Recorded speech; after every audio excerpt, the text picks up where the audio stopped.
and welcome to one of the most exciting things that I have done in my 40 years of being in business, 40 plus years. Uh, we Well, first let me introduce the other folks who are going to be involved in today's discussion, and then I would like to tell a story that brings us to today. As I am looking at the screen, the next person in line is Lori Lazur. Good afternoon, Lori. Hi, how are you? Uh, well, I'm doing fine. I guess you're asking, hi, how are you to the rest of the world? Is that what, I is that guess what so. you're doing? I'm that's just you say hi, I say hi. Okay, let me tell you how Lori plays into today's discussion. Actually, it was about 11 or 12 days ago.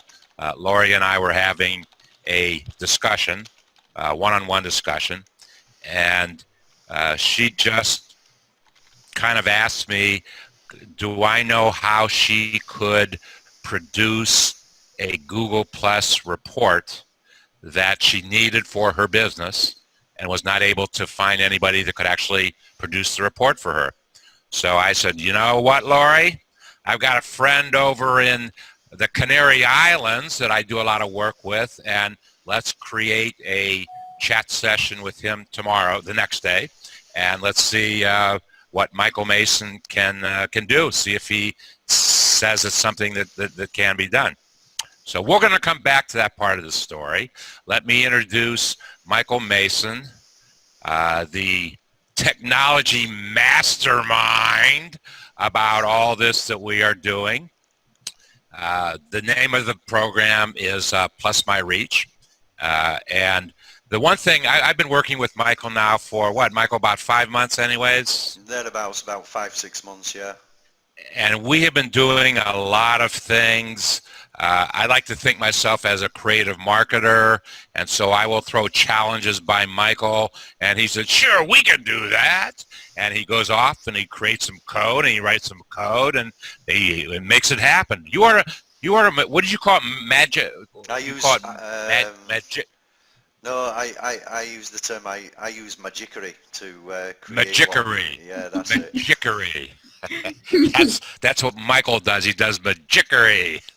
But we are so excited about what it is that we have created and we're going to share with you today in our formal launch of a concept, a business, a project that we call Plus My Reach.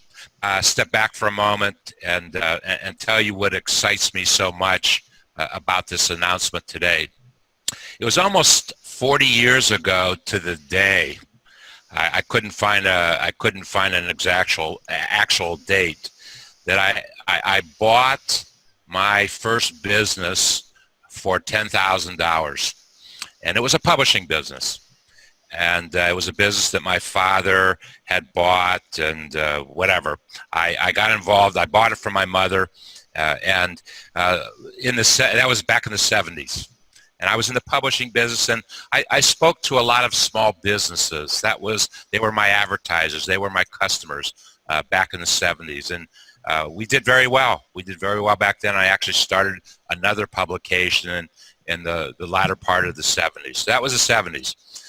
In the 80s, I took my business into the direct marketing and specifically the direct mail world. And I didn't have a lot of customers back in those days, but as a broker, Lori, I was a broker back in the 80s. That's an inside story between Lori and myself. I had a dozen clients, maybe 15 clients, but literally as a broker, generated over 100 million pieces of direct mail. I should have known you you probably weren't even born back then, where you could have printed the pieces for me. Anyways, we had another way to communicate with the world, and that was direct mail, and it was an exciting time. Then fast forward into the 90s, where I spent the better part of the 90s in the teleservices world, and I managed marketing, sales, customer service for literally millions of phone calls back in the 90s. That brings us a fast forward to today. And now obviously we're online. And we have all been enthralled by the technology that Google has presented, excuse me for a moment, called Hangouts. We're laughing about a Hangout problem, a Hangout challenge today. But at any rate, Hangouts are in general, are the most interesting and wonderful technology that I have seen in my 40 years, because it really allows you to do a marketing thing, do a branding thing, whatever it is that you really want to do, and engage. It's about engagements. We have an opportunity to interact with those folks who come to our Hangouts. So 2013, we were all excited about finding out how these Hangouts work and what they could do for our business. And we figured it out. So 2014 now, everybody who has used Hangouts on Air as a marketing and sales tool, as a branding tool, as a way to tell your story and interact and engage with your customers, we have figured out, and we want to take it to the next level. Well, I think it's probably a good segue for me to talk to Lori now and have Lori share the challenge that she brought to me for her business and how we stepped up to the plate on that challenge. Sure. I have been marketing my business, Customized Walls, and for a long time, 4 years or so, online. So I primarily was online. I was focused on being online, and I've always measured that success. I've always, very much looked at my analytics. I know where my customers are coming from. I expand the points where they are coming from and do more of the work that brings customers to my website. Lori, if I might interrupt for a second, talk a little bit about Customized Walls, and it's a business concept that probably traditionally has been done in a bricks and mortar type environment. Well, I think that not really, because everyone knows wallpaper. Everyone can go to a brick and mortar company and buy wallpaper. But custom printed wallpaper really led to being an e-commerce shop, because we don't have a whole warehouse full of stock of wallpaper. We print it on demand. We print it as you need it, and we print what you want. And so because of that, we can print virtually anything you want. If you had a photograph that you wanted printed wall size, if you have one of the images we have, any of the images we have, also if you wanted to change the color, all of those things are possible, which really led to being online so that clients could envision the product changing and being a different style product right before their eyes, uploading a photo, putting in their wall size. All of those things led me as a business to market online in the e-commerce platform.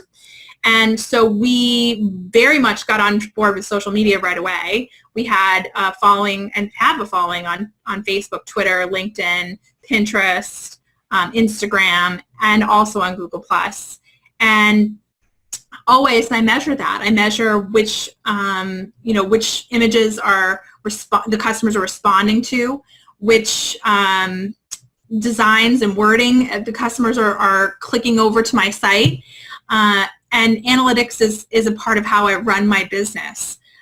Further from that, I also work with a team of moderators for the interior design community, a community I started on Google+.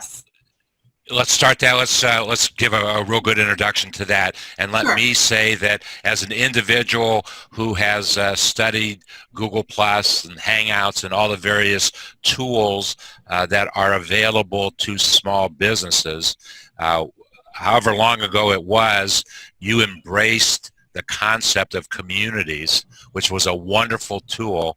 And Lori, I have to tell you that I've been extremely impressed with how you've taken that and as I study it and I look at it, you really have developed a business with your community. So you have your regular customized walls business that is yours, and that moved into you personally building a community which now has over 14,000 members? Yes, yes. And very active. I mean, we have incredibly active, not only members, but also the moderator team is 11 highly recognizable industry colleagues, and we all work very well together in a tight group, a team environment, and support each other online and offline in business pursuits and helping each other. And it's really been an incredible thing for the industry, and it's really put customized walls in a spotlight, and interior design community in a spotlight of being an education source for interior designers and people who are marketing in the interior design world. Okay, and there's another concept I'd really like you to share because, well, I don't study all the communities all that well. I've been studying your community very closely, and I know that by business strategy, business design, your community is a nonprofit community, and you actually generate revenue to your community. Now, let's talk about that for a moment because everybody is interested. Well, it's got me interested and intrigued. How can we take the tools of the HOA as a technology, as a marketing tool? How can we build it in such a way that we can get advertising corporations to advertise with us and support our marketing efforts? So talk about that for a moment, if you will. Sure, absolutely. I think it's no different than having a successful blog, having a successful Twitter chat, having a successful community on LinkedIn. It's a group of people who are engaging with a person, a brand, whomever, and you have that group of people who are engaging on a regular basis. And if you want sponsorships are attracted, or brands are attracted to where the clients are, where the customers are. And so if you have a blog, let's just say you had a blog with a great engagement, you had hundreds of commenters every time you posted, and there were lots of people who were listening to the influencer, then brands are attracted to that and they might advertise on the blog. Doing a hangout or a weekly HOA show to me is no different than having a successful blog. If you have engagement on that blog, advertisers are going to be interested in it because they want to reach the audience. They want to know, have their brand message in front of the audience that you have. And for us, sure. I was going to say, if you would, address a little bit that concept of engagement. What does engagement actually mean in your community? Well, there are tons of ways, that we view engagement. We view engagement as, people talking to us, people looking at our message. We don't have necessarily just the people who watch the Hangout live. Our market is primarily interior designers. They're installing. They're at client sites. They're not always able to make it for a 4 o'clock time, Friday at 4 Eastern. So we also get a lot of views after the Hangout, and we have a lot of engagement offline. We present at trade shows. We do a lot of things that are offline pursuits. We're talking about interior design community on Facebook every single day. So we're bringing it not just into the Google world, but we're also bringing the other social media platforms on a daily basis. And so engagement to me is when people are looking at our brand message, looking at what we're putting out there on the blog, on our Hangouts, on the community.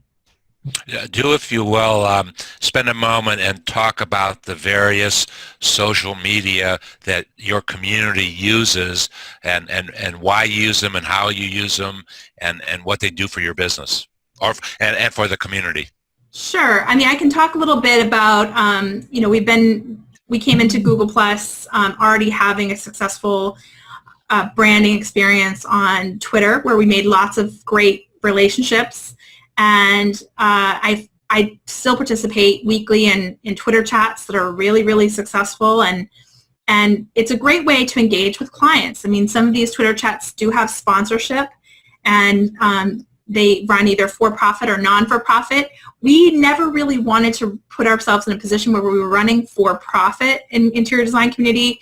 We want to put the money back into the community and make things better. So we wanted better videos. We wanted a cool website. And so when we were approached by brands to sponsor different events that we were putting on, our Hangouts, it made sense for us. And one of the struggles, and I'm sure the other HOA hosts are probably in the same boat as I am, is you don't want to change content, right? You don't want to become a commercial because you're afraid you're going to lose your audience. And I don't either. I really struggled with that for a long time because I did not want to change the content we were offering. And I think it was, I want to say, it was somebody here online who I talked to who did radio for a living before. Now, I didn't come from doing radio or television, and he said, really there isn't any reason why, that your content can't be your content. You own your content.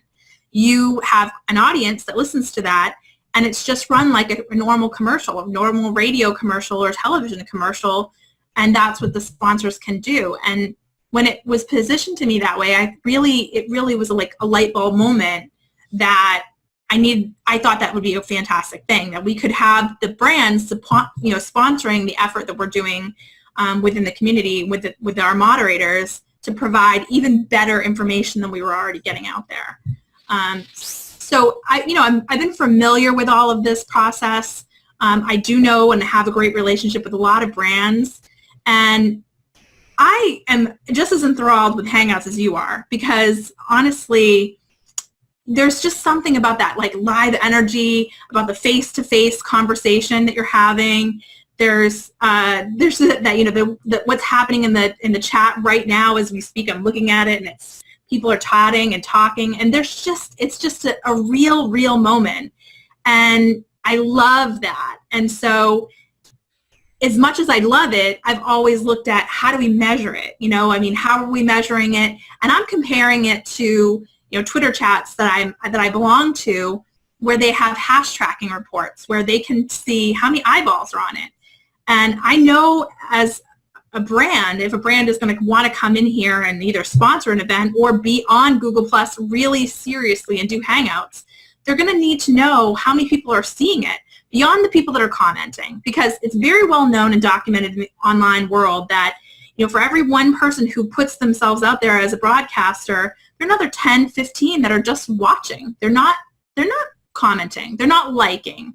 They're just part of the audience, and they're watching. And how do you measure all of those numbers in an effective way? Why do you want to measure numbers? What's the important? I actually, it's a rhetorical question. I know the answer to the question. But what's the importance of looking at numbers, the numbers of an HOA, so that you can make decisions? How do you use those numbers to make decisions? It tells you a number of different things. We live in a data-driven world. Data is king. Google is data. Essentially, that's what it is. When I make a decision, a marketing decision for my business, I need to make it with as much knowledge as I possibly can. So this kind of data, who's opening the events, who's saying yes that they'll come to the events, who's saying no, who saw the event, how many friends do they have, who potentially could have seen the event because they have so many friends. Those are things that I can measure. And over time, they make my content better, because I can see that, for instance, if I'm doing a number of shows about SEO for my interior design community, that's fantastic. But if that's not getting any numbers, if the designers aren't watching it, and they're watching more events when I cover trade shows, then I know, hey, I should probably cover more design events and do less SEO. Those are things you really can't tell by how many people are commenting, by how many people are saying they're going to come to an event. But when you have the full picture and you're able to gauge the numbers fully, you're seeing that these are the things that are doing well. Additionally, if you did want to get sponsorship, the brands are going to want to know the numbers. How many people are you reaching? How many people, what is the audience for this? What's the viral quality of this product? And I think that is where you can become a professional HOA house for sure. Okay, so what was the question? And then I don't need it a word by word, but what was the concept of the question that you asked me about 11 days ago? Well, I just wanted simply a hashtag tracking report. I've asked numerous different companies out here on Google Plus that are definitely positioning themselves as data collection sites, and I have not seen one that measures an HOA event like a hash tracking report, which measures numerous different things, but particularly the audience of the engagers, how many people are watching the event, how many people are commenting on the event, how many people are RSVPing in any way in the event, because all of those people represent numbers in their own audience as well as the times that they are actually engaging in my event. And I wanted to see those numbers. I really do. In fact, I actually have for the last month been paying for someone to hand do this. And it's a 4 or 5 hour process to do it. Okay, so it was a week ago this last Thursday, after I had done a discussion with you with my Dreaming with Entrepreneurs HOA that I do. And I said, wow, this is a very, very successful entrepreneur. She's focused. She builds a strategy. She works a strategy. And you challenged me with a question. And my response to you was that I work with a friend in the Canary Islands. I've been working with him for 5 months. And let's see what he has to say. I know that he loves challenges. I know that because I have challenged him on numerous occasions to do things. And I have yet to hear him say, it can't be done. That's a good thing. I have yet to hear him say it can't be done. So let us do a segue into the developer of this entire Plus My Reach concept. And then you and I discussed it on a Thursday afternoon. Friday morning, a week ago Friday, we spoke with Michael Mason, my friend Michael Mason in the Canary Islands. Hello, Michael. Are you still there? Oh, I'm still here. I'm just actually, as we speak, when we first went live with this event, and I mean when we posted the event, let me see if I can pull the figures. The engagement was somewhere in the region of 1 million. There we go. And then it went up to 3.9 million. And I've just run another report a moment ago, 8.3 million. 480 engagements, which basically means 480 actions, be that comments, plus ones, images going up, etc. To get that level of information is no mean feat. It takes a lot of work. And that event hasn't been posted out there all that long. No, we only posted this a couple of days ago. That's the amazing thing for me. I've been running reports on events that other people are running and posting the figures to the event wall. Nobody has complained. Nobody has said I don't want this information. In fact, everybody has asked, how can I get this information? They want more, because to measure how many people say they are going to go to an event, and I'm not going to mention any names, but a prominent name created an event recently. Excuse me. 1,700 people said they were going. When I did my check, really, it through the 1,700 people said they were going to go. 1,700 people said they were going to go. Plus, My Reach identified that only 48 actually went, and that was validated. Wow, because I looked at the YouTube statistics for the video, and that correlated the information that I got as well. Well, it's somewhat insignificant that 1,700 said they were going and 48 actually showed up. But the important thing is, okay, so 48 people showed up. that's engagement number one. I would imagine that most of those 48 probably made some kind of comment about something that was going on You look at in our that event event, and right now. made multiple comments. Yeah, you look at our event right now. When as I'm posting these statistics, 64 people have said that they're going, or maybe, or have engaged with the event. Because you don't necessarily have to mark yourself as going to an event to engage with it. You can click a +1, for example, share it, you know. Of those 64, yeah, my eyesight's going. Of those 64 that said that they were going or have engaged with the event, they have a total reach, a sum reach of 1.9 million. However, those 64 people have executed a total of 480 actions on our event. Now that could be a +1, That's a comment, amazing. an image. I've posted a few images myself. That gives us a total reach of, at the moment, 8.3 million. Now that's not an insignificant number. Okay, so you have created, and we'll get into you explaining exactly what the report is. But I think it's really important for folks to understand that you have, in the last 11 days, how many hours would you estimate that you have spent to build whatever it is that you're going to show in a few moments? I would estimate conservatively 12 hours a day for 10 days. Times straight. 11 is 132 hours. Yeah.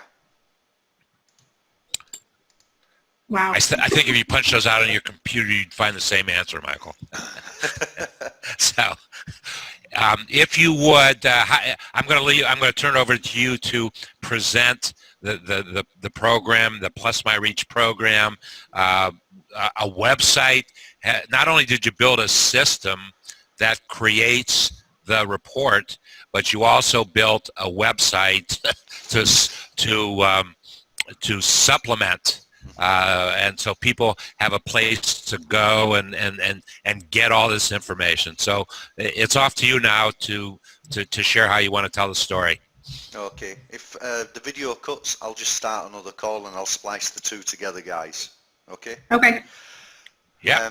You know, Laurie laid down the gauntlet. As far as I'm concerned, even though it was a kind of, I wonder if you could, that to a designer, to a developer, is laying down the gauntlet for me. And the question was very simple, you know, can you get this information from a Google Plus event? And I said, well, no, there's no API. You just can't do it. But then I thought, hang on a second. No, don't say no. There's got to be a way of getting this information. So I went away, and within 24 hours, I had code that was working. It was rudimentary, and I mean really rudimentary, but it proved. I actually, the words I used to Laurie were, I want to prove the concept for myself. So I went and I wrote some code, and it took me probably half a day to a day to actually get something that was working at a very, you know, rudimentary, embryonic level. I proved to myself that I could pull that information and I could present it. That's fine, you know, from a coding point of view, but then you've got to do a number of other things, because my background from years ago is I studied statistics, so I'm very aware of how you can play with numbers and how you can manipulate numbers. So I needed to, number one, prove that I could get the data. Number two, verify the data, because I don't want anybody questioning where the data came from, how we obtained the data, etc. It's valid, and they can validate the information themselves. Yes, they'll need about, what does it take, Laurie? About 4 hours to run one of your reports? Well, she just said it took her 4 to 5 hours so they're going to create a report. Right, so they're going to need about 4 to 5 hours to verify the information we're giving to them. But I guarantee to you 100% it will be verifiable, because I've tested it myself on a very small level.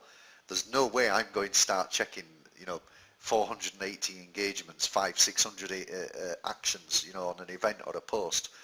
So I got the code working. Curiously, I decided, just off the top of my head, I thought, you know, I'm going to check a post. This works for Google Plus posts as well, not just events. And that really amazed me. because I took a post of somebody who is quite prominent on Google and I just run the report raw and I pulled the numbers out and I was absolutely amazed. This person puts a post out every Sunday and I read it, many people read it, it gets shared, it gets commented on, etc. This person had a reach with one post of 3.6 million people, 141 comments, 48 original engagers, in other words, a comment, a plus one or a share, some action that you can perform on a post, and I was really impressed. So I had to go back then to the code, rework it, and design a whole system around it so that one thing led to another, led to another, led to another, and it was working in a linear logical manner. I had to secure it. I had to make sure that people couldn't access the data they weren't supposed to be able to gain access to. I can't even access your data through the database perhaps, but through the user interface, just can't access it. It's designed that securely. The security alone took me 2 to 3 days to write and to test. You took on this this challenge. You built a system. It's been so interesting, Michael, for me to watch you build this thing and check in with you like on an hourly basis, and you would give me updates to where things have been going. And it just, I've got to tell you, I have never seen it's been a once in a lifetime experience watching you build this thing. And why don't you show us now? Well, take us to the website and then show us what folks can do and how they can get reports and what that's all about. Okay, right. So we went from, actually, let me show this on screen. Do you mind, Laurie? The sketch No. that we did. We went from, this isn't going to show up very well, but we went from that, which is basically an outline sketch of the discussion Laurie and I had. And I was listening intently to output, output, output. What is it you want to see? And I convert that in my head to numbers. And it's like, okay, you want that, that, that. So to get that, I need to put this together and that and that. And I think in a kind of, call it a spider diagram or whatever, everything just explodes in my head and then I have to link it all together and put it into some semblance of code. But, you know, we got it there. Let me show you what we've got. As a regular user, no account, no login, no registration, this is what you will see. And you've got a few options at the top, buy now, so you can start a subscription immediately. If you're not quite sure and you just want a free report, then you can sign up to the newsletter. Is that a canary? Is that a canary you have up in the corner? That's Pepe. Pepe. Pepe. Pepe. Look at Pepe. What's that coming out of Pepe's mouth over there? Oh, it's pluses. They look like plus symbols to me, yeah. So Pepe's actually running around on a hamster wheel at the back. You know, we've got him training up. He's running the reports for us. So you can get a free report if you want. You just have to sign up to the newsletter system and we get in touch and we execute a free report for you. And you can register, you know, same as any other website. One thing we do have let me talk about that newsletter for a moment, Michael. Shoot, yeah. One of the things that we are going to be doing, it's in the plan to release a newsletter every Friday morning, and not too long after we release that newsletter, you and I will do a hangout, a live public hangout, so folks can come and ask us questions or share experiences with us. We'll just make that standard procedure. Is that okay? Yeah, no problem. Sure. It'll be a real interesting interactive session. Yeah, well, not just, you know, with regular registrations as well. I decided, we all discussed that we should have social login. The obvious one was Google+. But you can actually create an account on Plus My Reach with any social media account that we have listed. Facebook, Google+, Twitter, LinkedIn. And for those that are familiar, it's easy. Click, click, that's it, you have an account. And from that point onwards, you can actually view reports. So you may have reports already in the system, for example with the beta testers, which David is going to discuss in a moment, or you have your own subscription and you can create an account and recreate a report and run your reports. What David was alluding to earlier was the subscription levels. We have 4, and one of them, standard, is the PMR Bronze at $5. You can register, create a bronze subscription, and then create a report. And all you have to do, and I'll show you in a moment, is put in the event URL and the event title. And the event title isn't even obligatory. You can just put in whatever you want. My first report, for example. So a $5 one-off report, the subscription length on that is 5 days. 5 days. So if you know that you're going to be running a report within the next 3-5 days, or have an event and you want to run a report, you can click the subscription button, create a subscription, and then go to the option that allows you to create a report. There are other levels as well. You may want more reports, so we have a silver option, 10 reports a month, and that runs for a 30-day period. It's a recurring subscription, and you can run 10 reports in any 30-day period. If you want more, then we have a gold subscription at 25 reports, and then we have the platinum subscription for those that need more, and that will allow you to run 50 reports in any given 30-day period. I'm going to... Lori, I was going to ask Lori, feel free to ask any questions that you would like, because we created this report for you. We created this concept with your challenge. So are you starting to see things that you actually wanted and needed? Absolutely. I mean, I think that, and you and I have talked offline about this before, that this is going to progress and become even more complete as time goes on.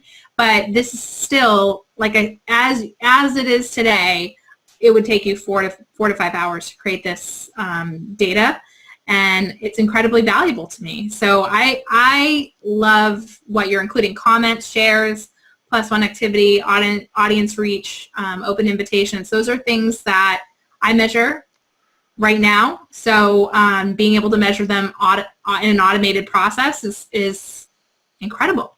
Yeah. So what kind of decisions will you make, either in your community or in your business, based upon information that you get out of this report? What kind of decisions will you make, or what's your goal? Well, first off, it's responsible reporting back to our sponsors. So we would, they've invested in our community and giving us a sponsorship amount to advertise on our Hangout, and we want them to know how many people are reaching. How many people are you reaching? The second thing that we will do is tailor our content based on the sponsorship amounts. Based on the reporting. If the reporting is showing that we're getting less numbers for a particular type of Hangout, we'll probably do less of them. This is reporting that I think everybody can use. Oh, okay, good. Okay, Michael, you want to pick up where you left off, if you remember where you left off? Sure. I'm going to log in as my friend John Smith. He's a common occurrence on some of the sites I develop. And before anyone tries to hack John Smith's account, believe me, it's a very basic account. It's the entry-level account, and I just want to show people at a very basic level what we can provide. Right now you can see John Smith has a subscription, because the subscriptions option is available there on the top left-hand corner. So he can review his subscriptions, and it will probably say he has a bronze subscription. Yep, he has a bronze subscription, and that's valid until... Okay, Michael. I'm sorry. You actually show when that subscription expires. What happens as it's expiring? Does the system generate any kind of reports or comments or inquiries? What happens? The system will send a reminder to the client. Normally, a bronze subscription is for 5 days, so you'll receive a reminder probably a day or two before it's due to expire by email. Because we've extended this subscription through to June, he won't receive any notification until the 12th or 13th of June, and it will say, hey John, your subscription's due to expire. But a bronze subscription is really there for people that just want to trial the service, run a report and have a look at the figures that come out. If I try to run a report, because I'm pretty sure that he already has a report, I'm going to try and request a report now. And it will say total reports run this period 1 because I've exceeded the amount allowed, and it will encourage me to upgrade my subscription. However, with or without a subscription, I can view reports. Whether an administrator has run that report, whether I ran it 6 months ago and I let my subscription fade, irrespective. This is a report, a test report that I ran for John Smith. It's an event that David and I held some time ago. The figures are actually inaccurate because I stopped the report running halfway through. I was doing other things. But it gives you an indication of what happens at a very basic level. It will tell me the number of engagers, how many people +1 commented, shared, created a photo, posted a photo, any action that that person executes is classed as an engagement, but we don't class all the engagements at this stage, just the unique engagers.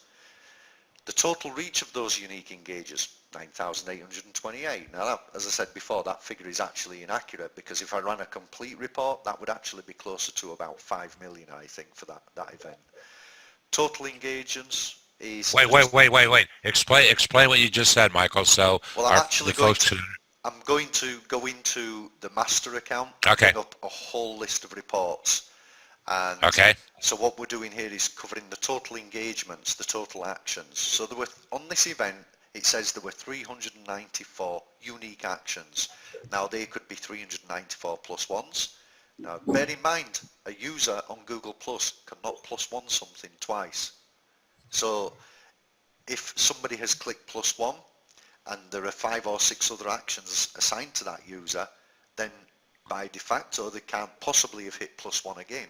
They've probably commented, they may have posted an image, they may have shared, they may have commented against the post elsewhere, because our system actually picks up an acceptance of an event outside the event page, it picks up a +1 outside the event page, and it picks up a share outside the event page. So just because we're saying we're looking at this particular event, we're actually looking at all the other actions that can be performed against that event as well. Now, does that actually say, and correct me if I'm wrong, that the average number of engagements was about 10? Is that what that actually says there? If the unique 400 would be... Yeah, if the unique engagers was 40 and the total engagers was 394, then the average engagement would be 10 per user. So 10 actions were performed per user. Now that's an important thing to understand, how engaged folks actually get in your event. That's an important concept. That's an interesting way of looking at it, David, because it means that of the people that went to the event or performed an action on the event, they didn't just perform one action, they performed an average of 10 actions.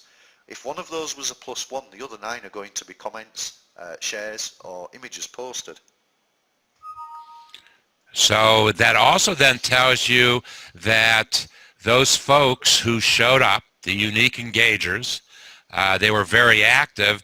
You'd want to include those folks and make sure those folks know of future HOAs that you are doing, number one. Right. And number two, you could then, and this would be a manual kind of thing, but an important part of developing your strategy was to see actually what they were talking about, what they were asking. Was it something specific? Was it something about the topic? So you get a lot of information. You have to actually go back into the stream and study what the engagements were. Well, what I'm going to do now is log out as John Smith, because he's just a regular user, and we want some more information now, so we're going to upgrade the subscription. And I'm going to log in, for example, as the master, or one of the administrator accounts.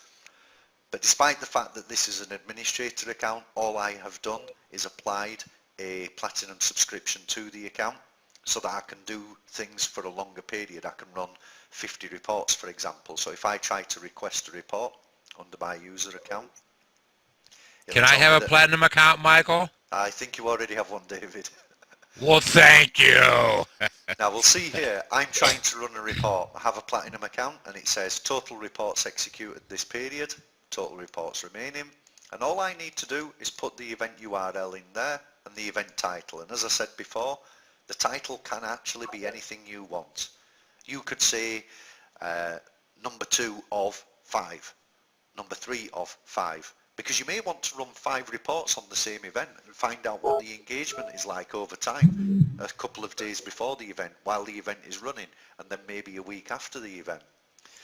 Now, if I put an event request in here, it gets queued in the system. It isn't automatically done immediately. We have a system where it queues the requests and then those requests get executed in turn.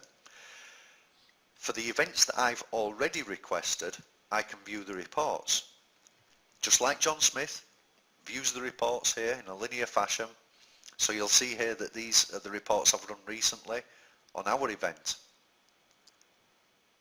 When I first did the report, the total reach, the total reach was 552,000. It then went up to 3.8 million.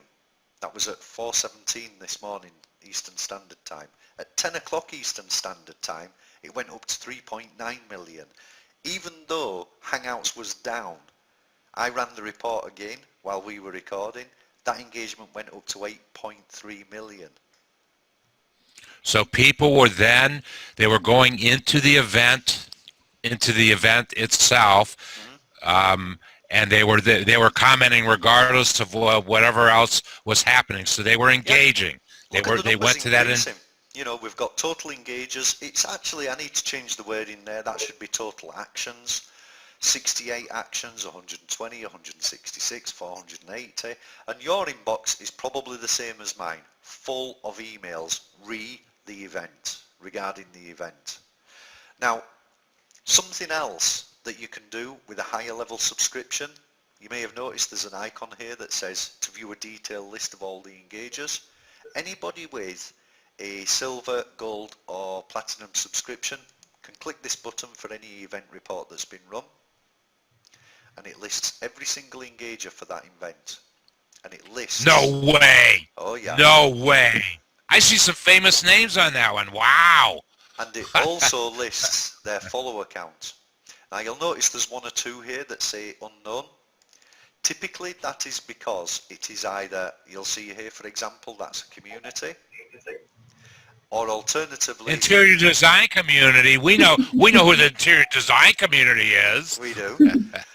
And also it may possibly be that the profile has the follow account turned off for public visibility, or that it is a brand page. But we're working on that. So that is really valuable, because then you see folks that were engaged in your event. Yep. And oh my goodness, Chef Dennis Lilly, go back there, scroll down a little bit, the other way. I want to see what's 459,000. No, 469,593.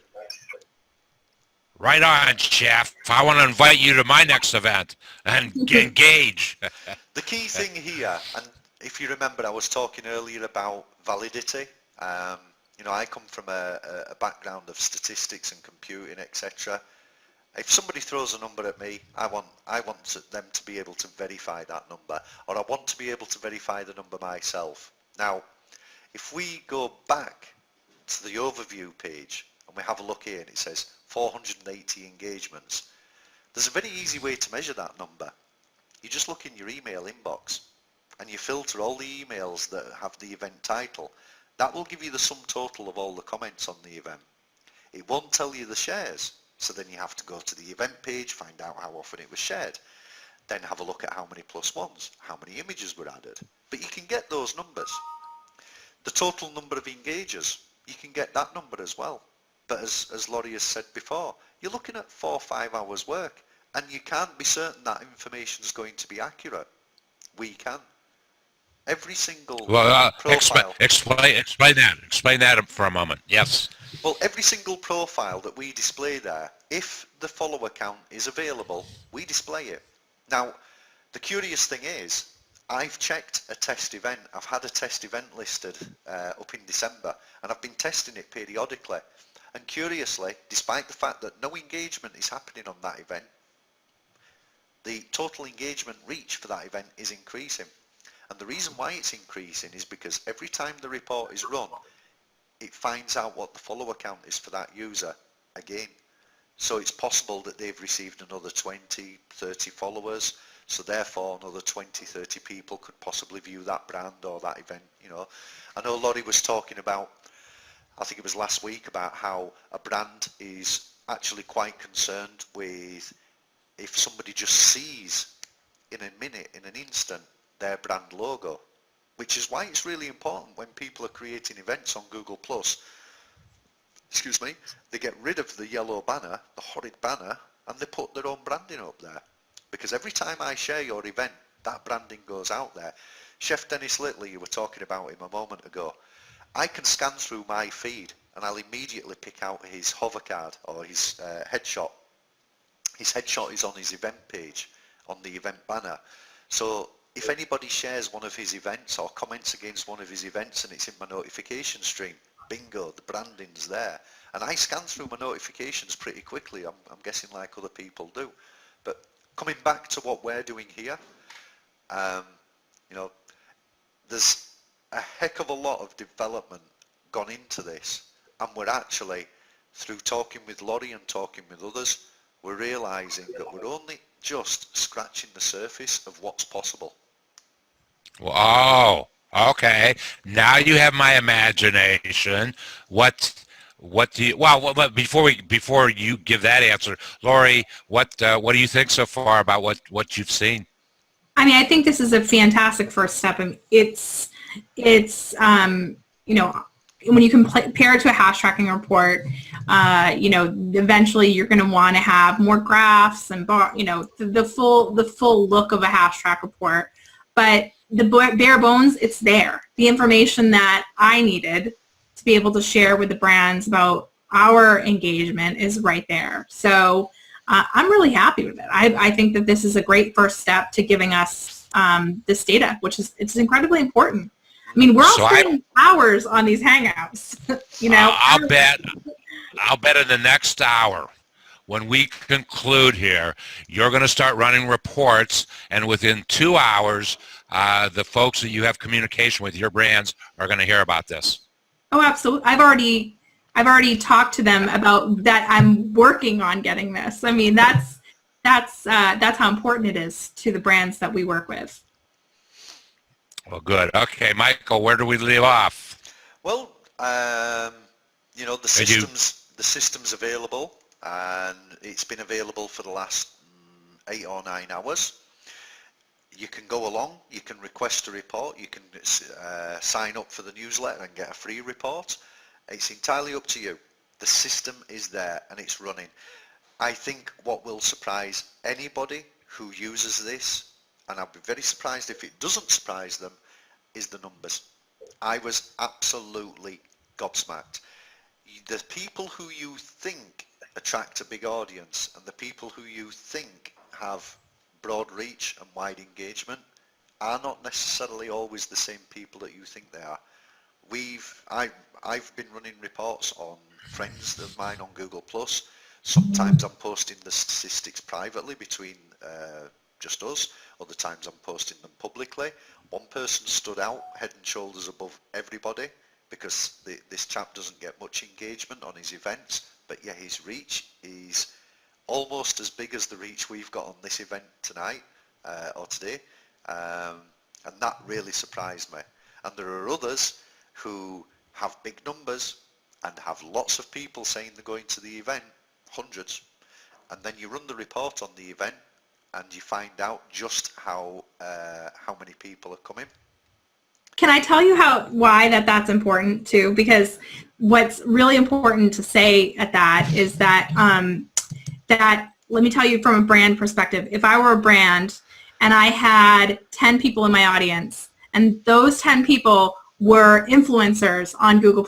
They all had big numbers, they all had big following, and they were participating in my event, and then their audiences were either seeing my event or they were giving me like a vote of confidence. They're giving me a vote when they're +1ing and engaging on my event, and I'm exposed to their audience. That is incredibly powerful. From our Hangout on Air events that we produce into your design community, again, that's really important for our brands to see, not just who is in the event, but the types of people that are in the event. I mean, we don't focus necessarily on follower count, but we very much focus on who is in our Hangout, and our brands could potentially look at that list and see this luxury designer, that luxury designer, that luxury designer. They're all people that brand would want to get to know. Yep. So, in some cases, if you were a big brand like Coca-Cola, you'd want to see the top Google engagers engaging on your event. But for me, I also want to see that it is a person who my brand would want to reach out to, and for them to be able to see who it is huge. Well, this is the thing, you see. You can just click on the icon that displays the list of engagers, and you can identify the individuals. That is powerful stuff. You can identify individuals that do not appear in the event page as an attendee, or maybe, or no, haven't commented on the event page, but they may possibly, in the background, have been sharing the event, +1ing the event, talking about the event. That, for me, is just as powerful as somebody who comes along to the event, raises their hands and talks on the event page. Oh, yeah. Michael, I'm sorry, Michael, one thing that we really haven't talked about today, I mean, we've talked about it internally, is that the event page is a landing page. Yes. It's a powerful landing page. Talk about that for a moment. Yeah, I keep trying to get this across to people. I design landing pages. I design websites. I've been doing it for about 20 years. And some time ago, a marketing company said to me, we need a series of landing pages. And I went, okay, you okay with if we go with a template design because it'll reduce the cost and I can get them out really quickly for you? And they said, yeah, no problem. I didn't have much experience of what are called squeeze pages, but I didn't realize I was actually designing them anyway. So I went off and I looked at the best design from a design perspective, not look and feel and colors, just the functionality. What should the perfect landing page squeeze page have? And it occurred to me, a Google Plus event is a squeeze page. You have the call to action at the top, you've got the banner at the top, you can put whatever you like in there, click here for a freebie, or come and find out more about this spectacular product. You've got the title underneath, which can also be used as a call to action. You have the embeddable video just underneath that. Now that can be a trailer video, it can be the live video, it could just be a static image if you like. Then over on the other side you have the additional information, link to the website, the call to action again, buy tickets, visit the website. The parking can actually be used as a call to action as well, which I find interesting. And if you set the event page up correctly, it can actually be used week after week after week to bring people there, engage them. Let's say, for example, 3 months from now, somebody says to us, how did this all start? I'll just be pointing them straight to the event page. So watch the video. Let me tell you something that I saw today, an event that I got maybe today or yesterday. Can't remember where I got notification of the event. The topic was of interest to me. I said, I'm going to go, or maybe I'm going to go, I don't remember. But about 6 hours after I got that event, those folks came back with an offer that the featured presenter in the event was offering something free. And they didn't even announce that originally. They came back with that offer. The power of the landing page, that you can take that page in every hour. You can change it if you want to make it more dynamic. This is another thing leading on from what we were discussing with Laurie the other week, is that an event page on its own may not attract a big audience. You may not get a lot of people watching the video, but you may be doing something, for example what Plus My Reach is doing, that nobody else is doing, nobody else can do, but very few people are aware of. And as the, what's the word, as the reach grows, as more people get to know about it, that can actually become a focal point for the engagement, for the conversation. I can run a report on an event a week before it runs, and you may see 500,000 as the total reach. I could run the report again, maybe while the event's running, 700,000. But then all of a sudden there's a buzz around what this person or this company is doing. Immediately the reach could balloon up to 5, 10. We did one for the HOA-a-thon that Christine de Graaf and Mia Voss ran, and that had a total reach of 29.5 million. That's spectacular. Wow. Yeah. It's mind-boggling. I had a question I wanted to ask you, and I lost the question. Sorry about that. No, it addresses the dynamics of all of this, and people just not using. I mean, we use the event page because that's what we have to do to make an event run. Yeah. But it is so much more powerful than just that, because you can visit that event page every day, see what people are saying, see what's on their minds. Oh, I know what I wanted to say. We are not actually entertaining questions in this particular session. If anybody has a question, please put it in the event stream. Yep. And Michael or I will absolutely, positively, guaranteed answer that question. Yeah. Look, I've just got a couple of final words because we're running a little bit short on time here, and I've got to get off and write some more code. I want to extend a big thank you to Laurie for laying down the gauntlet and telling me, well, not directly telling me it couldn't be done, but inferring it couldn't be done, and I wanted to do it. I just desperately wanted to get it done. And a big thank you to David as well, because it's David that's going to be managing, the every day-to-day run. What are you saying? What are you saying? What are you saying, Michael? Are you assigning me a duty? Yeah. Well, I wanna thank both of you, because I have to tell you that this has been the most intriguing, interesting, fun business experience that I've ever had. Watching a client, a friend, challenge me with something, can you do this? And not knowing, not saying to you, oh yeah, we can do it, I promise you we can do it, but going to the individual that was going to make it happen and challenging that individual and listening to what it was that you exactly wanted and you needed, and it got delivered. Now, I want to thank the two of you for making this the most pleasant business experience maybe that I've ever had. And it's been a lot of fun doing it. Laurie, if you would like to make a final statement from what you have observed and watched and seen for the last 11 days. I just love it. I mean, Michael, you've been fantastic. You're just right there, willing to do above and beyond and do what I haven't been able to get done in the last year, begging everyone. So I'm so excited to be able to offer this kind of data to my clients and to myself, my own business. Thank you both.